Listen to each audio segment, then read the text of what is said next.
दोस्तों, किसी गांव में एक गरीब किसान रहता था। वो किसान जमीनों पर काम करता था। वो काफी नेक और परहेजगार था। अल्लाह ताला ने उसे एक बेटा नवाजा, लेकिन बेटा पैदा करने के साथ ही उसे छोड़कर वो हमेशा के लिए चली गई।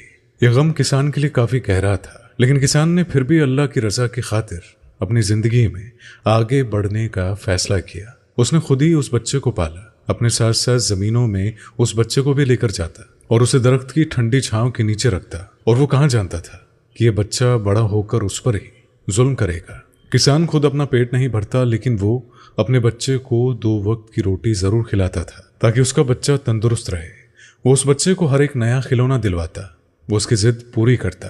उस बच्चे ने अपने दोस्त की देखा देखी से अच्छे स्कूल में जाने की जिद की, तो किसान ने अपनी सारी जमा पूंजी उसके स्कूल की फीस पर लगा दी और यूं वो बच्चा रफ्ता रफ्ता बड़ा हो गया। किसान ने उसकी हर जरूरत पूरी की। इसी तरह उसके आंखों के सामने उसका वो बेटा जवान हो गया। किसान को इस पर तो फक्र था ही, तभी किसान ने उसे अपने साथ मेहनत मजदूरी पर लगा लिया। उसके बेटे ने काफी जल्दी काम सीख लिया, लेकिन किसान की निस्बत कि वो दूसरे कामों में बहुत ही पीछे था। किसान 5 वक्त की नमाज का पाबंद था। वो अपने बेटे को भी यही नसीहत करता था कि बेटा 5 वक्त की नमाज पढ़ा करो, ताकि दुनिया में भी कामयाबी हो और आखिरात में भी कामयाबी मिल सके। लेकिन उसका बेटा अपने बाप की कोई बात नहीं मानता था। वो दिन ब दिन अपने दोस्तों की सोहबत में रहते हुए बदतमीज होता जा रहा था। तो ऐसे में आए रोज अपने बाप के आगे जुबान चलाता और उससे यही कहता था कि तुमने मेरे साथ किया ही क्या है, तुमने मेरे लिए बनाया ही क्या है, तुमने मेरे बारे में सोचा ही क्या है, तुमने मुझे टूटे फूटे गांव में रखा है, तुम मुझे शहर भी तो ले जा सकते थे। किसान का बेटा जब ऐसी बदतमीजी करता तो उसके बाप की आंखें नम हो जाती थी। उसने उस बच्चे के लिए क्या कुछ नहीं किया, लेकिन ये बच्चा मेरे आगे जुबान चलाता है। उसके दोस्त अहबाब किसान को यही कहते थे कि तुम इस पर सख्ती किया करो और इसे 2 टोक कह दिया करो कि मैंने तुम्हारे लिए क्या कुछ नहीं किया है और एक तुम हो जो मेरे आगे जुबान चला रहे हो। लेकिन किसान ने कहा कि नहीं, इससे मेरे बेटे को तकलीफ हो गई। मैं नहीं चाहता कि मेरे बेटे को कोई भी तकलीफ का सामना करना पड़े। लेकिन किसान ने ऐसा करके बहुत बड़ी गलती कर दी थी। उसकी इस ढील की वजह से उसका बेटा बिगड़ता चला गया। तो ऐसे में अब वो एक अय्याश इंसान बन गया था, जो अपने बाप की जमीन पर हल तो चलाता था और मेहनत मजदूरी तो करता था, लेकिन इसके अलावा रात होते ही वो शहर की तरफ चला जाता और शहर की रंगीनियों के मजे लेता। किसान उसकी राह तकता रहता। किसान को ऐसा लगा कि जैसे वो अपने बेटे की शादी कर देगा तो शायद उसका बेटा सुधर जाए। यही सोचकर किसान ने गांव की खूबसूरत लड़की से उसकी शादी करवा दी। लेकिन किसान कहाँ जानता था कि उसकी बीवी तो उसके बेटे से भी कई कदम आगे होगी। उसकी वो अनपढ़ और गंवार बहू अब उसके बेटे को बिगाड़ती थी। अपने शौहर को तो वो आंखों पर बैठाती थी और उसकी हर बात मानती थी, जिसकी वजह से उसका शौहर अपने बाप से दूर होता चला गया। उसकी बहू आए रोज यही कहती थी, मैं तुम्हारे अब्बा को अपने हाथ से बनाकर हर रोज नहीं खिला सकती, तुम जानते हो ना मुझ पर फर्ज नहीं है। किसान का बेटा उसकी बातों में आ गया, क्योंकि वो जानता था कि अगर वो अपनी बीवी के खिलाफ गया तो वो उसकी संगत से दूर हो जाएगा। यही सोचकर किसान का बेटा अब उससे मजीद सख्त कलामी करने लगा। आए रोज उसको सताता रहता था। जब किसान बूढ़ा हो गया तो उसने अपने बेटे को अपनी जमीन दे दी। लेकिन इस नाफरमान बेटे के नाम जैसे ही जमीन हुई तो वो आसमान पर उड़ने लगा और वक्त ऐसे ही गुजरता गया। जब किसान पर 2 वक्त की रोटी मुश्किल हो गई तो एक रोज बहू ने बचा हुआ खाना किसान को दे दिया और खाना इतना ठंडा था कि किसान के कमजोर दांत उसे चबा न सके। उसने जब अपनी बहू से खाने के बारे में कहा तो किसान की बहू बवाल मचाने लगी और सारों कतार रोने लगी। जब किसान का बेटा घर आया तो उसकी बहू ने बड़ा चढ़ाकर उसे सारी बात बताई कि तुम्हारे अब्बा ने तो तुम्हारी बहुत बेइज्जती की है। मैंने तुम्हारे अब्बा को ताज़ा रोटी क्या दी, मैं तो उसे अपने हिस्से के निवाले भी खिला रही हूँ, लेकिन तुम्हारे अब्बा ने तो ना मेरे मुंह पर रोटी मार दी। इतना सुनते ही किसान का बेटा तो तपिश में आ गया। वो फौरन ही अपने अब्बा के उस कमरे में गया, जो कमरा कम और स्टोर ज्यादा था, और वहां बस सारा का सारा कबाड़ पड़ा हुआ था। उसने लात से वो दरवाजा खोला और किसान सामने उस टूटी चारपाई पर निढाल पड़ा हुआ था। तो बेटा कहने लगा, तुम्हारी हिम्मत कैसी हुई मेरी बीवी से ऐसी बातें करने की। किसान कहने लगा, क्या हो गया, मैंने तुम्हें अपनी गोद में पाला था, तुम्हें रोज अपने साथ लेकर उस दरख्त की ठंडी छांव में रहता था, क्या मैंने वो सब कुछ इस दिन के लिए किया था। फिर वो किसान का बेटा कहने लगा, अब्बा अब तुम मुझ पर एहसान गिनवाओगे, तुमने जो मुझे पाला तो कौन सा मुझ पर एहसान किया जो अब एहसान जता रहे हो। तुम इसी को एहसान मानो कि तुम इसी घर के अंदर हो। मेरा बस चले तो मैं तुम्हें बाहर गली में फेंक दूं। तुमने मेरी बीवी के साथ जो बदतमीजी की है मैं आइंदा वो बर्दाश्त नहीं करूंगा। इतना कहकर उसका बेटा फौरन चला गया। किसान बेबसी के आलम में फूट फूट कर रोने लगा। रोते रोते वो सो गया और रात के किसी पहर अचानक किसान की आंखें खुली, क्योंकि किसान की बहू ने ठंडा पानी उसकी चारपाई पर गिरा दिया।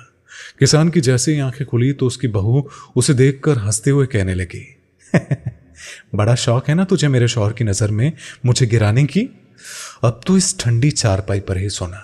यूं सर्दी की रात किसान ने उस ठंडी चारपाई पर गुजारी, लेकिन अगले रोज किसान को तेज बुखार हो गया। उसकी हालत बहुत ज्यादा खराब हो गई, लेकिन कोई ना था जो उसकी फिक्र करता, जो उससे पूछता कि क्या तुम ठीक हो।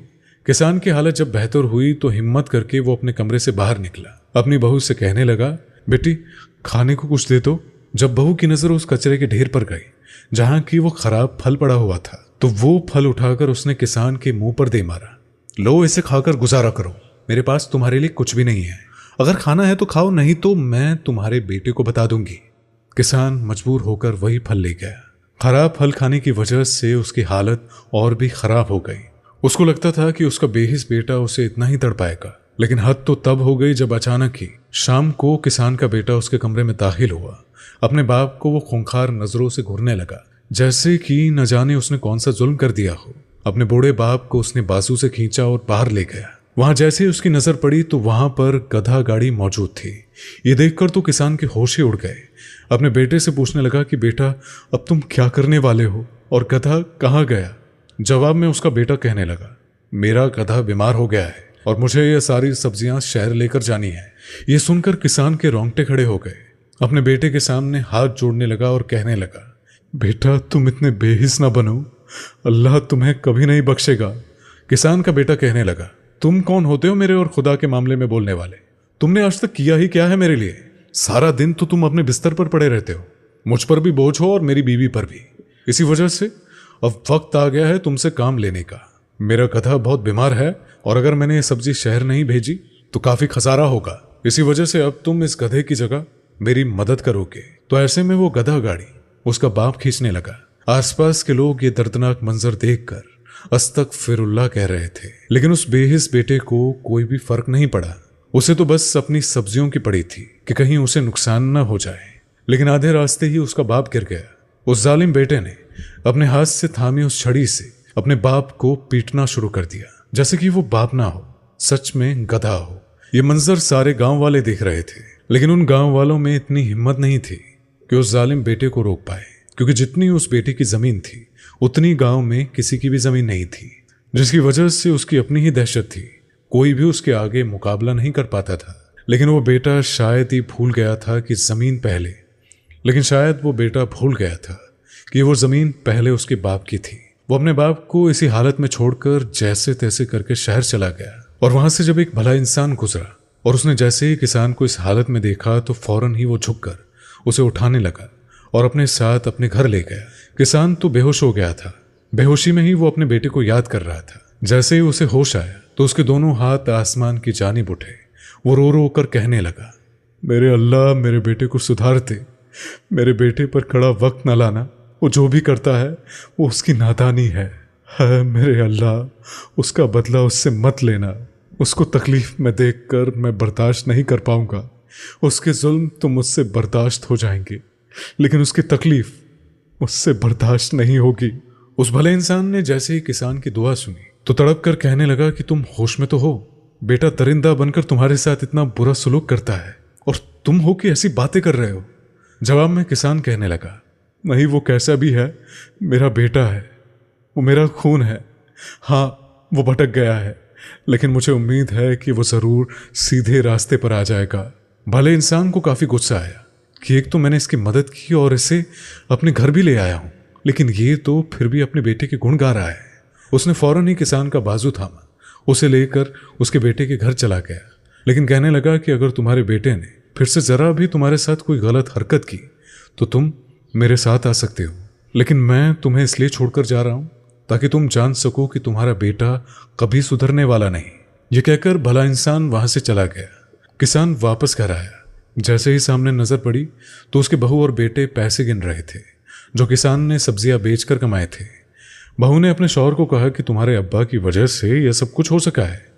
अगर तुम्हारे अब्बा गधा बनकर तुम्हारी मदद न करते तो तुम कभी भी पैसा न कमाते, इसीलिए 50 रुपए अपने अब्बा को दे दो उस बेटे ने अपनी बीवी की फरमाबरदारी की और वो 50 का नोट अपने बाप के मुंह पर दे मारा। किसान ने वो नोट वापस अपने बेटे को थमा दिया। उसका दिल खुश हो गया। शायद उसे लगा कि उसका बेटा सुधर गया हो और इस तरह खुशी खुशी वो अपने कमरे चला गया। और दिन यूं ही तेजी से गुजरते जा रहे थे। आए रोज किसान खांसता रहता था, लेकिन किसान की बहू और किसान के बेटे को उसकी इस हालत से जरा भी फर्क नहीं पड़ता था। बल्कि एक रात तो उसकी बहू ने तमाशा बना दिया। वो अपने शौहर को कहने लगी कि तुम्हारे अब्बा ने खास कर हमारा जीना हराम कर दिया है। उफ, अपने अब्बा को तुम किसी और जगह छोड़कर आओ ताकि इस बला से जान छूट जाए। ये तो कुत्तों की तरह खांसता है, जिसकी वजह से मुन्ना रोज रात को डर कर उठ जाता है। किसान का बेटा गहरी सोच में पड़ गया। अगले दिन किसान ऐसे ही खांसे जा रहा था, तब अचानक से उसके बेटे ने उसके कमरे का दरवाजा धड़ाम से खोला और कहने लगा कि क्या कुत्तों की तरह खांस रहे हो? अब अगर आइंदा तुमने खांसा तो मैं तुम्हें गली में छोड़ आऊंगा। किसान बहुत परेशान हो गया। वो अपनी खांसी को रोकने की बहुत कोशिश करता था और उसकी सांस उखड़ने लगी थी और कभी बर्दाश्त से बाहर होकर वो फिर से खांस देता। एक रोज फिर से किसान का बेटा उसके पास आया और कहने लगा, अब इस कुत्ते की जगह तुम बाहर जाकर ही खांसना। अपने बाप को बाजू से पकड़कर उसे घर से उसने बाहर निकाल दिया। किसान औंधे मुंह गिरा। उस लम्हे किसान की बर्दाश्त खत्म हो गई। तभी वो अपने बेटे से कहने लगा, मैं कुत्तों की तरह अगर खांसता हूं तो अल्लाह तुझे भी दिखाए कि कुत्ता कैसा होता है। इतना कहकर किसान को उसी भले इंसान की याद आ गई। अब किसान से चलना तो बहुत ही मुश्किल था, लेकिन जैसे तैसे करके उस भले इंसान के पास वो चला गया। वो भला इंसान किसान के बेटे की नीयत को पूरी तरह से जानता था। तभी उसने किसान का बाजू थामा और किसान को अपने घर के अंदर लाया। अपने कच्चे मकान में एक साफ सुथरा कमरा उसे दे दिया। किसान के तो आंसू थमने का नाम ही नहीं ले रहे थे। तब उस भले इंसान ने किसान की आंखों से आंसू साफ किया और कहने लगा, तुम फिक्र ना करो, तुम मेरे पास आए हो, देखना मैं तुम्हारा पूरा ख्याल रखूंगा। किसान कहने लगा कि तुम कौन हो और मेरा ख्याल क्यों कर रहे हो? मेरी सकी औलाद ने तो मुझे घर से निकाल दिया, तुम तो फिर भी मेरे कुछ नहीं लगते, तुम ये सब क्यों करोगे? जवाब में वो भला इंसान कहने लगा, जो तुम्हारे साथ बीत रही है वो आज से 10 साल पहले मेरे बाप के साथ भी गुजरी थी। मैं बाहर के मुल्क में रहता था। अपने बाप को अपनी बीवी के साथ छोड़ने की मैंने बहुत बड़ी गलती कर दी। मेरी बीवी ने मेरे बाप पर बहुत ही जुल्म किया। मैं जैसे ही वापस आया तो मेरी बीवी से मैं पूछने लगा कि मेरे अब्बा कहाँ हैं।